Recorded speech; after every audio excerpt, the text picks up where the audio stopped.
오늘 밤에는 최후로 임하는 하나님 나라, 이런 제목으로 함께 은혜를 받고자 합니다.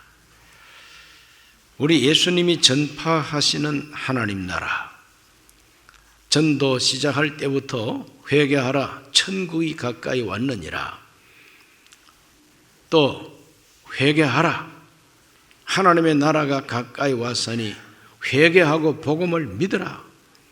우리 예수님께서는 전도를 시작하면서부터 하나님 나라, 천국에 대해서 말씀을 하시는 것입니다. 그 예수님께서 말씀하시는 그 천국은 좁은 의미로 단순한 한 가지 천국만 얘기하는 게 아닙니다. 그 예수님의 말씀 속에 나오는 하나님 나라, 이 천국을 종합적으로 전체적으로 큰 덩어리로 볼 줄 알아야 됩니다. 제일 먼저 한 사람 한 사람의 천국이 있습니다. 한 사람 한 사람의 심령과 한 사람 한 사람의 그 인생에 임하는 천국이 있다. 우리 예수님께서는 심령이 가난한 자는 복이 있나니 천국이 저희 것이며 그랬습니다. 심령이 가난한 자에게 하나님은 천국을 주신다 그랬어요. 그럼 그 천국은 어떤 천국입니까? 그 천국은 하나님이 함께 하시고 하나님이 그를 구원하시고 죄인이 아니라 의인이요, 지옥의 자식이거나 아니 마귀의 자식이 아니라 하나님의 자녀로 하나님께서 불러주시고 인정해 주시고 하나님의 기쁨과 하나님과의 평화를 그 마음에 주시는 것이 바로 개인이 받는 하나님 나라입니다. 내 심령 천국이라 할 수가 있겠습니다. 회개하고 복음을 믿고 그리스도를 영접하면 구원을 받습니다. 바로 그 구원받는 바로 그것이 천국이 내게 임하는 것이죠.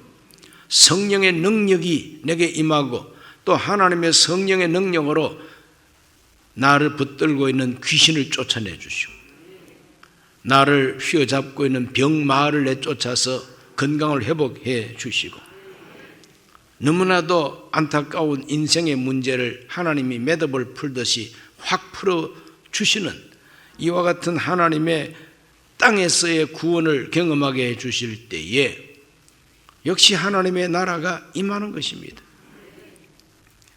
우리 예수님께서 참 메시아가 되시고 나의 주, 나의 하나님이 되신다고 하는 그런 확신을 가지고 그분과 교통하고 기도하면서 그분의 음성을 듣고 그분과 교제하는 기쁨으로 살아가는 것은 이 세상 다른 사람이 간섭도 못하고 다른 사람은 알지 못하는 나만이 가질 수 있는 천국이 있습니다.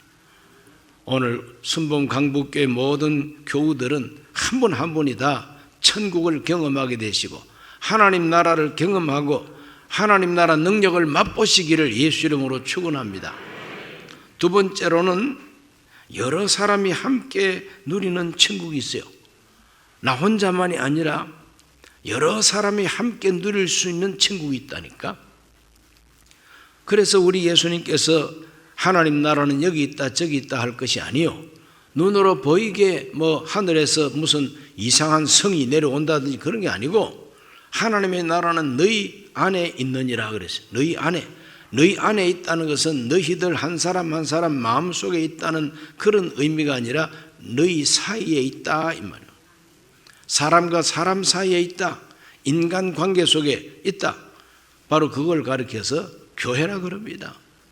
교회는 천국을 소유한 사람들의 공동체예요.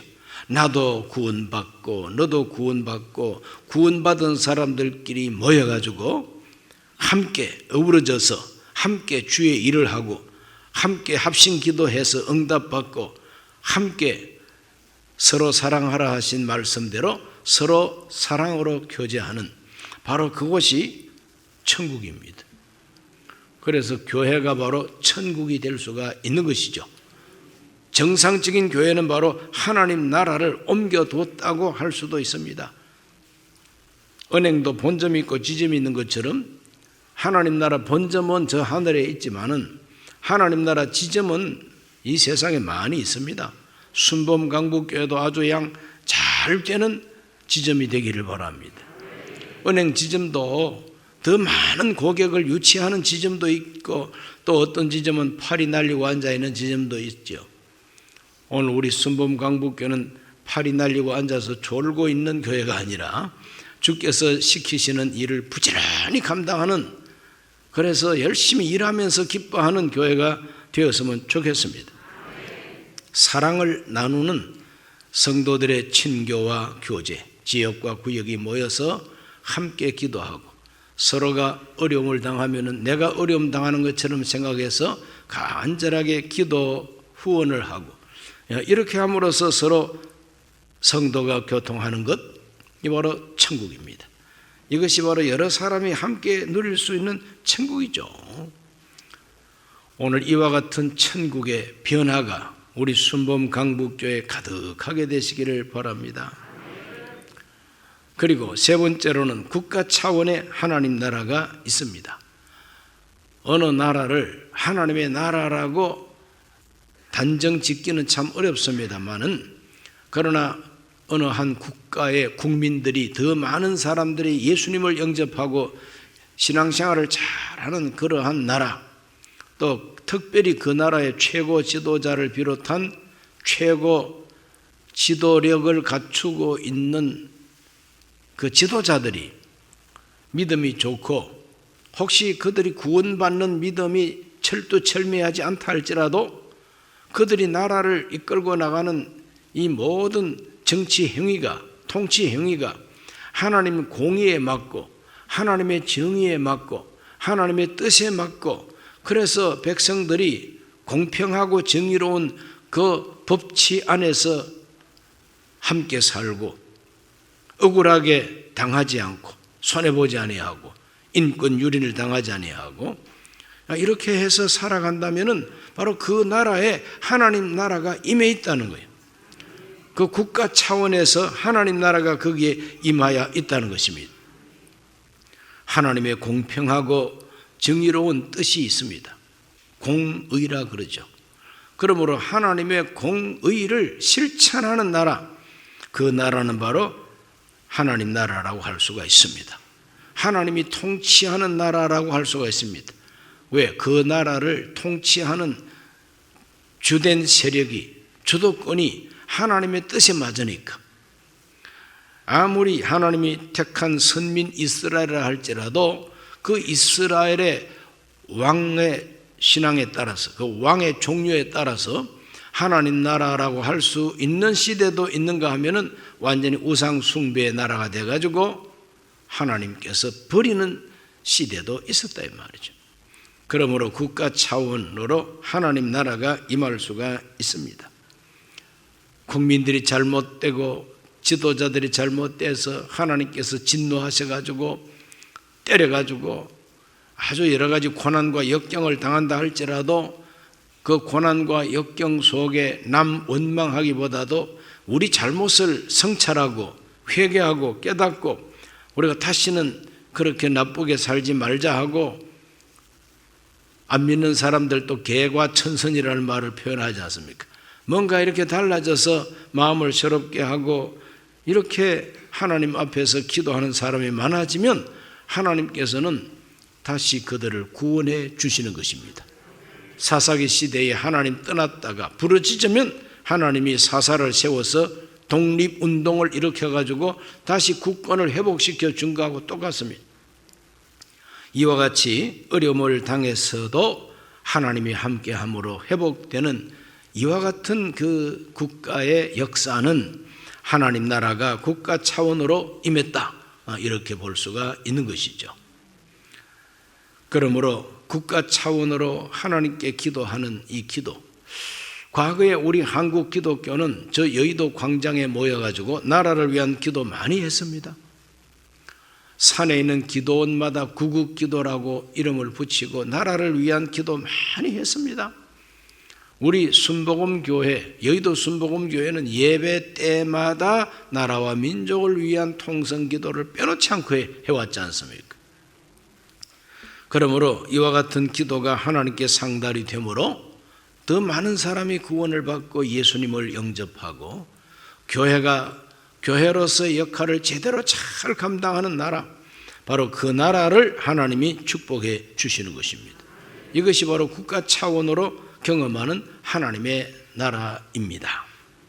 네 번째로 최후의 심판 후에 하나님 나라가 완성이 됩니다.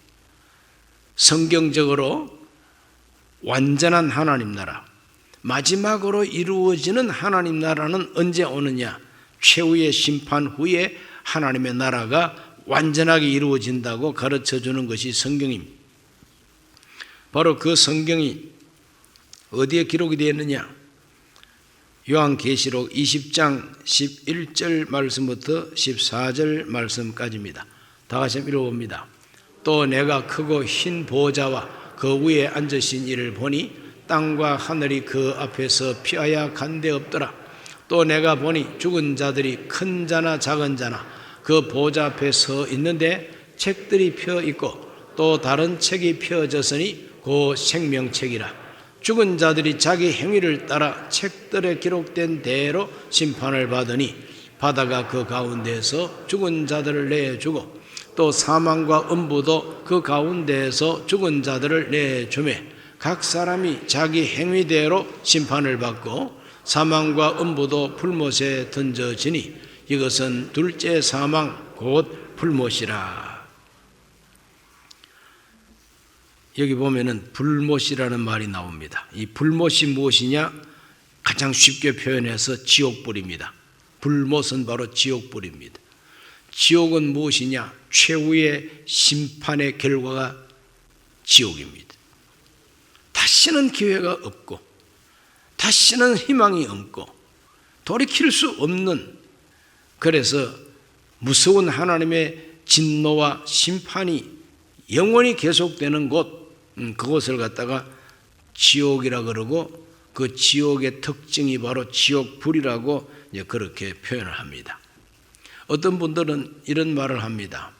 비록 예수님은 안 믿더라도 참 양심껏 살고 법 없어도 정말 참 착하게 살아가는 그런 분, 또 많은 사람에게 존경받는 그런 어르신들, 이런 분들 교회 안 다녔다고 예수 안 믿는다고 다 지옥불로 보내고 심판한다고 너무한 거 아니냐? 기독교의 하나님은 너무 잔인한 하나님이 아니냐? 이러한 사람, 이런 복음도 들어보지도 못한 이런 사람을 지옥으로 보낸다? 이거 너무 잔인한 거 아니냐? 이제 이런 식으로 의심하는 분들도 있습니다. 그런 의심에 대해서 명확하게 대답할 방법은 없습니다. 명확하게 대답할 방법은 없는데 오늘 읽은 이 말씀 보면은 불평할 건 아무것도 없다. 이건 확실합니다. 왜 불평할 게 아무것도 없느냐 하면은 그가 어떻게 살았는가에 대해서 그 사람이 살았던 행동, 행위, 그 사람의 행위가 지나가면은 흐르는 냇물에 글을 새기듯이 없어지는 게 아니고, 이 성경을 보니까 책들이 펴져 있다 그랬어요. 책들이 펴 있어요. 그런데 이 책들이 몇 권인지는 모릅니다. 너무 많은 책이 펴져 있어요. 이 책에 기록된 대로 심판을 받는다 그랬어요. 책에 기록된 대로, 그러니까 착하신 어른은, 그 착하신 어른이 어떻게 살았는가 책에 기록이 다 돼 있다는 거예요. 남들 보기에는 굉장히 착한 어르신인데 호박씨 까듯이 또 다른 행동을 했을 수도 있지 않습니까? 그럼 사람은 모르는데 하나님은 다 알고 그걸 기록해 두신다는 거죠. 그래, 저 하나님 나라에 하나님이 직접 쓰시겠어요? 기록 쓰기가 있겠죠. 천사들 가운데 기록 천사가 있어가지고 책에다가 낱낱이 다 기록해야 돼요. 속일 수가 없습니다. 그냥 아마 동영상도 촬영해 두었을지 모르겠어요. 아니, 염치도 없이 비양심적으로 뻔뻔하게도 내가 언제 그랬느냐고 막 그러면은 동영상을 딱 보여주면은 할 말이 없겠죠. 어쨌거나 이 성경을 보면은요, 책이 펴진다. 그 책에 기록된 내용은 뭐냐? 그 사람의 행실, 그 사람의 행동이 여기에 기록되어 있어요. 그 사람이 어떤 사상을 가졌느냐, 이거 기록 안 됩니다. 그 사람이 뭘 좋아했느냐, 그것도 여기는 없어요. 하나님 앞에서 최후의 심판을 받을 때 그 심판의 기준이 뭐냐? 책에 기록된 그 사람의 행동입니다. 행동. 행위를 따라 책들에 기록된 대로 심판을 받으리라. 책에 기록된 자기 행위가 있단 말이에요. 그러니까 불평이 없잖아요. 자기가 어떻게 살았는가 자기 행위에 따라서 심판을 받으니 누가 불평합니까? 아무도 불평할 수가 없어요. 예수 믿는 사람하고 자기하고 비교할 건 없어요. 왜? 예수 믿는 사람은 이거는 특별법이에요. 무슨 특별법이냐? 생명책에다가 그 이름을 딱 써놓는데 이 생명책에 그 이름이 기록된 사람은 어떤 사람이냐? 그 사람이 어떤 행위로 잘못을 범했든지 간에 그 사람의 그 행위대로 받을 그 심판을 예수님께서 십자가에서 하나님의 버림받으면서 고난을 받음으로 그 사람의 모든 죄를 다 속량해 버렸기 때문에 그렇습니다. 그래서 생명책에는 그 사람이 하나님을 위해서 어떻게 공로를 세웠는가 하는 것은 기록이 되어 있어도 뭘 잘못했는가 하는 것은 하나도 기록이 없다. 유감 있습니까? 자기 행위가 기록된 책에 기록된 대로 심판받는 사람이 예수 믿는 사람을 보고 손가락질하면서 저 인간은 내가 알기에 나보다 더 비양심적이고 나보다 더 못된 짓도 많이 한 걸 내가 훤히 아는데 왜 나는 심판을 받고 저 인간은 심판을 안 받는가? 이런 식으로 비교하면서 원망할 수도 있습니다. 그때 하나님께서 천사를 통해서 뭐라고 말하겠습니까? 네 말대로 이 사람 나쁜 짓 많이 했어. 그런데 이 사람 대신에 하나님의 독생자, 하나님의 아들, 하나님 자신이 이 땅 위에 와서 대신 피 흘리고 매맞고 수치를 당하고 욕을 당하고 그래서 이 사람이 잘못한 모든 죄를 속량하셨다는 거예요. 무슨 잔소리예요? 잔소리 할 수가 없잖아요.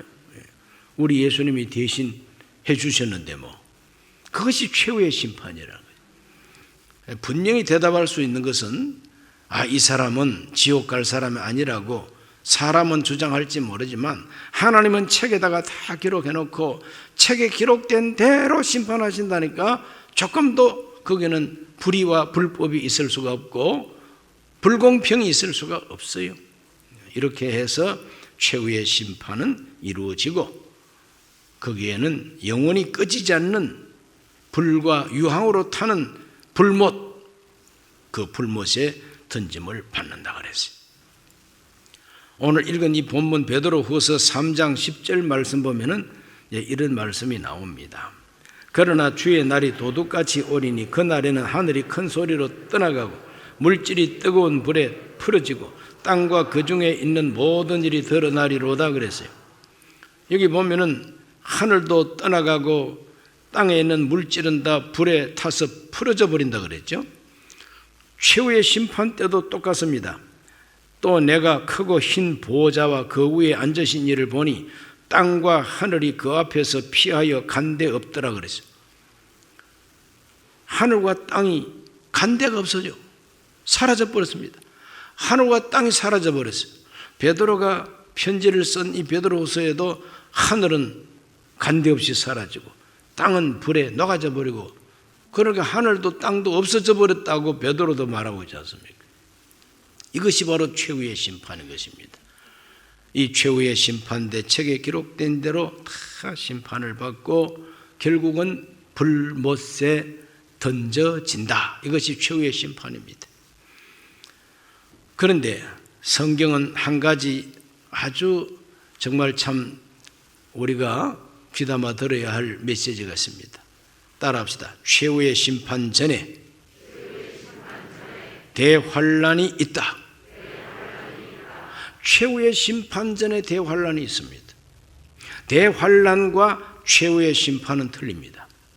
대환란은 무엇이냐 하면은 적 그리스도, 즉 하나님을 대적하는 불신앙의 세력, 하나님의 권세에 도전하고 하나님의 몸된 교회를 박해하고 이와 같은 세력이 바로 적그리스도 세력이죠. 그 적그리스도의 세상에 하나님이 진노의 환란을 쏟으신다 그랬어요. 기근과 지진과 온갖 여러 가지 재앙이 적그리스도가 다스리는 이 세상에 임한다 하는 것이 바로 요한계시록에 말하고 있는 장차 일어날 일들이에요. 이것은 최후의 심판이 아닙니다. 아직까지 땅이 멀쩡하게 있고 하늘이 말짱하게 있고 오염되긴 했지만 땅과 하늘이 그대로 있는 중에 이 땅에 내리는 무서운 재앙들이 바로 대환란입니다. 그 대환란은 왜 내리느냐? 적그리스도 때문에 내린다. 하나님을 반역하고 모욕하고 교회를 박해하고 역사 속에 교회를 박해한 그 주 원인, 그 주범이 누구냐 하면 사탄입니다. 그 사탄이요. 사탄이 한 짓입니다.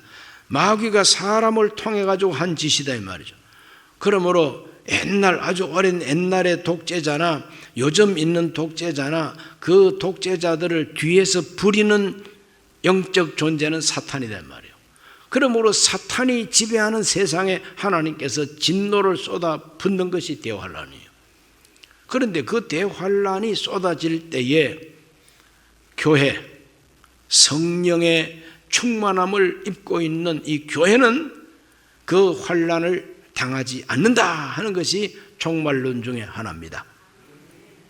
왜 환란을 당하지 않느냐?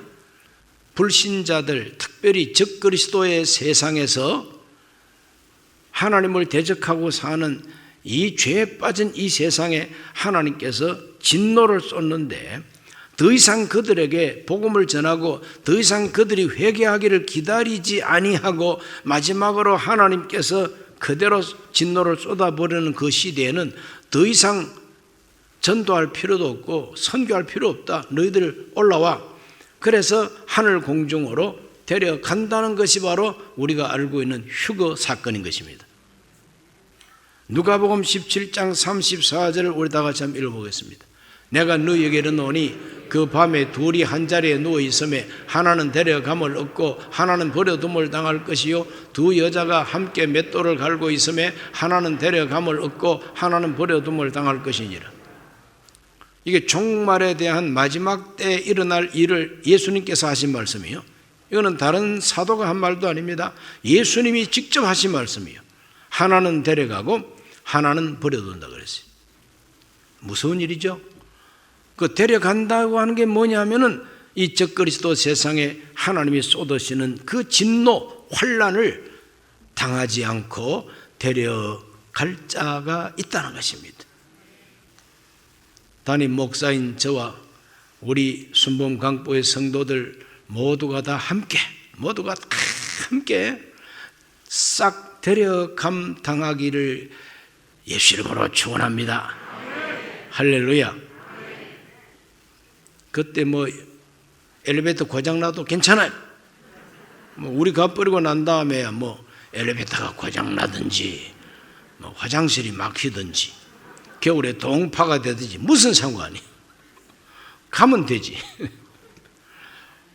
그런 일이 있으려고 하고 우리가 의심할 수도 있습니다. 그러나 성경이 그렇게 말하고 있으니까 우리는 그대로 될 줄로 믿습니다. 그러고 살아야 되는 거죠. 그래서 데살로니가 전서 4장에도 구름 속으로 끌어올려. 그렇죠? 구름 속으로 끌어올린다 그랬어요. 끌어올려. 공중에서 주님을 영접하게 하시리니 그리하여 우리가 주와 함께 영원히 살게 된다 그랬어요. 그러므로 우리는 최후의 심판 전에 이 땅, 이 지상에 임하는 무서운 대환란이 있다는 걸 알고 그 환란을 피하고 하나님 앞에 환란을 피하고 최후의 심판을 맞이해야 되고 최후의 심판을 맞이하면 우리들은 심판을 안 받는다고 예수님께서 말씀했습니다. 심판을 받지 아니하고 사망에서 생명으로 옮겼느니라 으로 옮겨가 버립니다. 이것이 바로 최후의 구원이고 최후의 심판 후에 이루어질 영원한 하나님 나라, 결정적인 최종적 하나님 나라. 그래서 그 하나님 나라에 들어가기 전에 있는 이 무서운 대환란을 피하기 위해서 우리가 어떻게 살아야 되겠는가?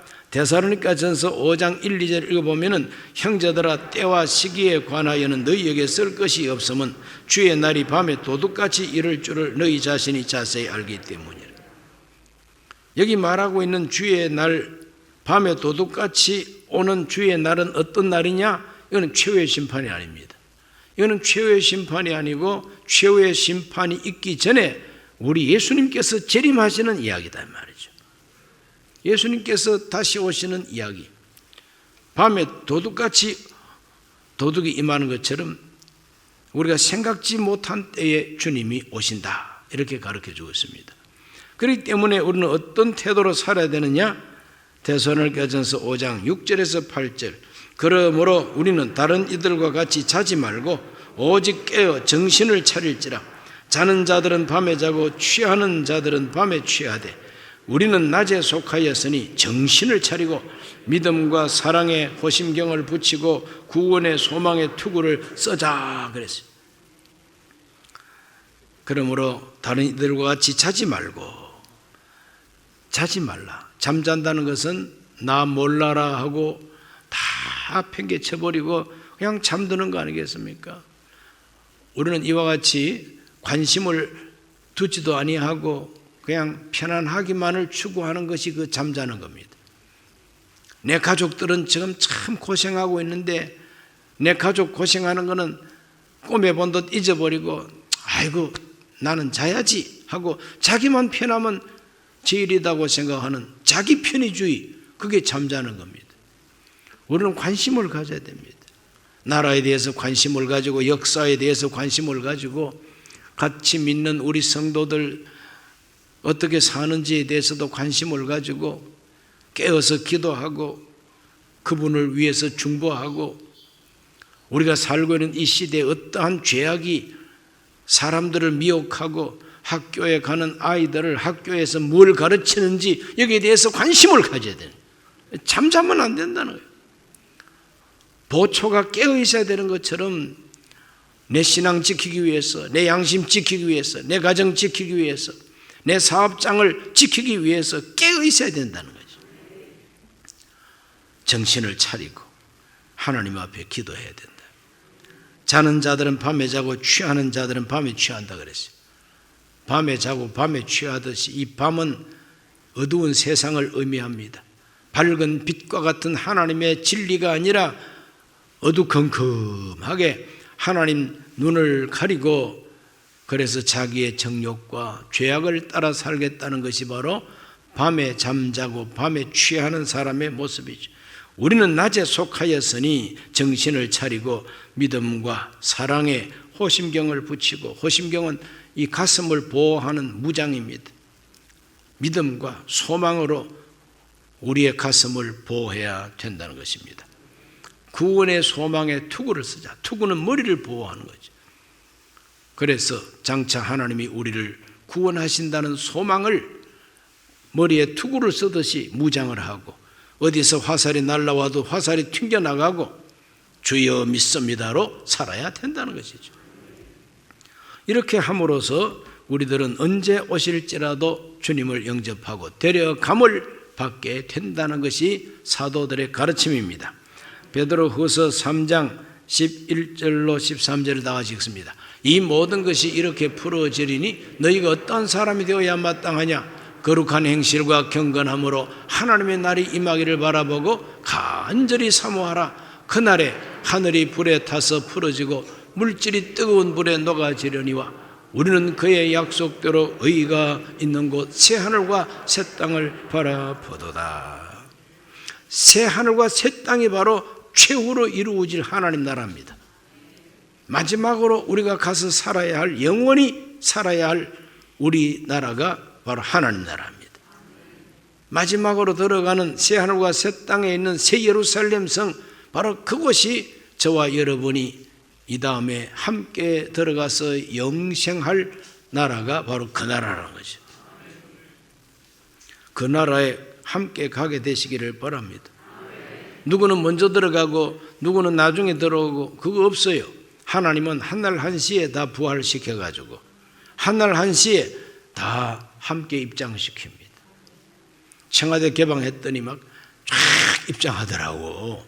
그런데 한복 입은 할머니, 갓을 쓴 할아버지, 뭐 다양한 각계각층의 어떤 그런 대표성이 있는 그런 분들을 이렇게 뭐 꽃다발 같은 걸 들고 들어가더라고요. 새하늘과 새 땅이 열리는 같은 그런 느낌이었어요. 뭐 고작 서울에 있는 청와대입니까? 새하늘과 새 땅, 하나님이 개방해 주시는 새하늘과 새 땅 다 들어가게 되시길 바랍니다. 베드로후서 3장 14절을 마지막으로 읽습니다. 그러므로 사랑하는 자들아 너희가 이것을 바라보나니 주 앞에서 점도 없고 흠도 없이 평강 가운데서 나타나기를 힘쓰라 그랬어요. 점도 없고 흠도 없이 평안한 가운데 하나님 앞에 나타나기를 힘쓰라. 양심에 끄림직하지 않도록 힘쓰라는 것이죠. 오늘 우리들은 마지막으로 이루어질 하나님 나라가 있음을 분명히 믿어야 합니다. 그걸 바라보아야 됩니다. 그 나라에 합당하게 지금 이 시간을 살아야 된다는 거예요. 잠자지 말고 깨어서 기도해야 된다는 겁니다. 점도 없고 흠도 없이 나타나기를 힘써야 된다는 것이죠. 간절히 사모하라 그랬습니다. 그러므로 하나님 나라가 임하기를 간절히 사모해야 되는데 마지막으로 임할 하나님 나라를 사모해야 된다는 겁니다. 새하늘과 새 땅을 사모해야 된다는 겁니다. 예수님께서 재림하셔서 우리를 데려가실 날을 간절히 사모하고 기다려야 된다는 것이죠. 그러한 소망이 뚜렷한 성도님들 되시기를 예수님 이름으로 축원합니다. 기도합니다. 제가 기도하고 난 다음 하나님께 예물 드리는 시간을 가지겠습니다. 하나님 아버지, 오늘 이 밤 하나님 앞에 나와서 마지막으로 임하는 하나님 나라를 사모하는 우리 모든 성도들 되게 하여 주옵소서.